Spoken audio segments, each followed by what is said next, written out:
नमस्कार, आप देख रहे हैं दिल्ली ग्लो न्यूज और मैं हूं आपके साथ सपना।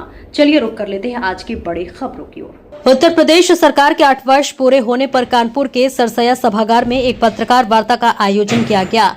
इसमें उत्तर प्रदेश सरकार के उच्च शिक्षा मंत्री योगेंद्र उपाध्याय और कानपुर के जन प्रतिनिधि और शासन के आला अधिकारी मौजूद रहे। नगर निगम द्वारा आयोजित प्रदर्शनी में हर घर जल योजना का चित्रण किया गया और अलग अलग विभागों के संबंधित अलग अलग स्टॉल लगाए गए। मंत्री योगेंद्र उपाध्याय ने फीता काटकर प्रदर्शनी का शुभारंभ किया।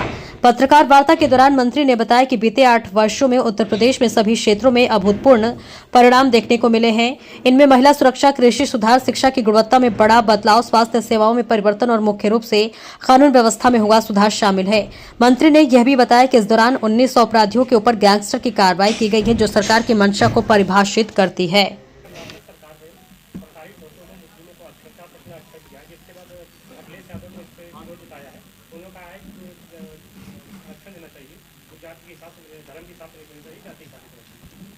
देखिए, जो लोग संविधान की किताबियाँ लेकर पूरे देश में घूम रहे थे, राजनीतिक ठगी की थी जिन्होंने 24 के चुनाव में कि ये संविधान को बदल देंगे, आरक्षण समाप्त कर देंगे।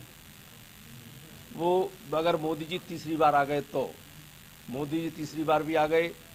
पूरे विश्व ने देखा, दुनिया ने देखा, उन्होंने भी देखा कि ना तो संविधान बदला गया, ना आरक्षण समाप्त हुआ। संवैधानिक अधिकार, जो संवैधानिक व्यवस्था है, उनको छेड़खानी करना या बदलना, ये उन्होंने ही किया है जो कर्नाटक में हुआ है। मुस्लिम आरक्षण की व्यवस्था संविधान में कहीं नहीं है, उन्होंने लागू कर दी है। और इस आरक्षण से जो दलित हैं, पिछड़े हैं, उनको ही नुकसान होने वाला है।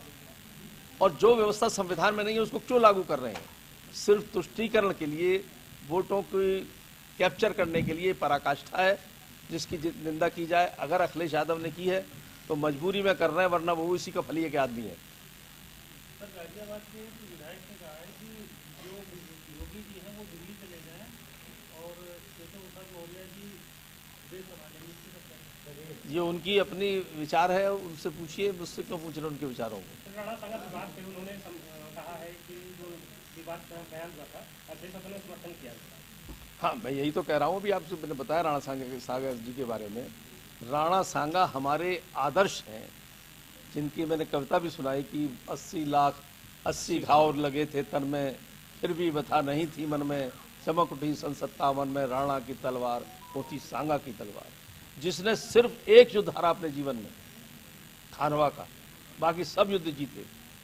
उन्होंने अपना पूरा जीवन इस देश के और इस कौम के लिए लगा दिया। उसको वो गद्दार कहते हैं और अखिलेश यादव उनका समर्थन करते हैं। ये पराकाष्ठा है कि उस व्यक्ति को तो ये महिमा मंडित करते हैं जिसने अपने भाई का, सगे भाई का सिर काटकर अपने बाप के सामने हाजिर किया था। वो उनके लिए आदर्श है, वो महान है। और ये महानतम व्यक्तित्व उनके लिए निंदनीय है। यही देख रही है जनता।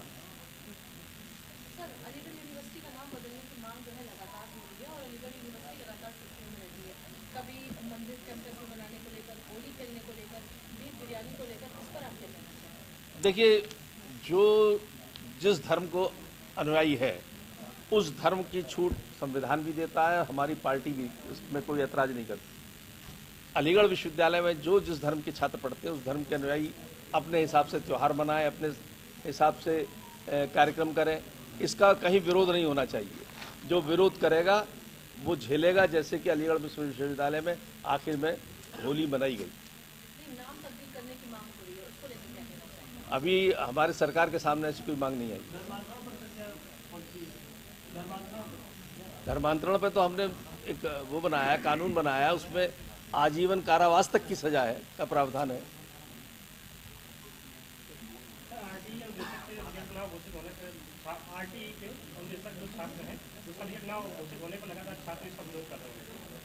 नहीं, छात्र इसका विरोध कर रहे हैं,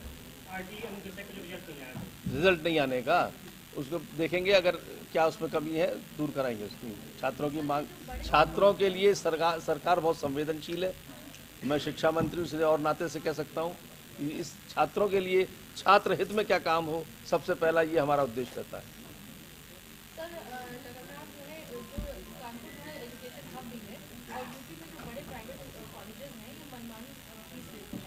और जो स्टूडेंट होते हैं उन पर भी दबाव बनाते हैं कि आप हमारे संसाधन यूज करेंगे, नहीं करते हैं तो तरीके से उन पर जो फाइन लगा के जो चार्जेस लगाए जाते हैं। उसके अलावा जो कॉम्पिटिशन की तैयारी कराते हैं जैसे कोचिंग सेंटर, आपको नहीं लगता इन सबकी एक नियत फीस जो है होना चाहिए? देखिए, जितने भी सरकारी विद्यालय या प्राइवेट विद्यालय हैं, उन सब को एक लिमिट दे रखी है, सुपर फीस ना लें। कहीं अगर ली जाती है शिकायत करेंगे तो दंडित होंगे। और ऐसी जो आपने कहा कि अब कुछ सामान विक्रय करने की भी लिए दबाव बनाया जाता है, शिकायत मिलेगी, निश्चित कार्रवाई होगी।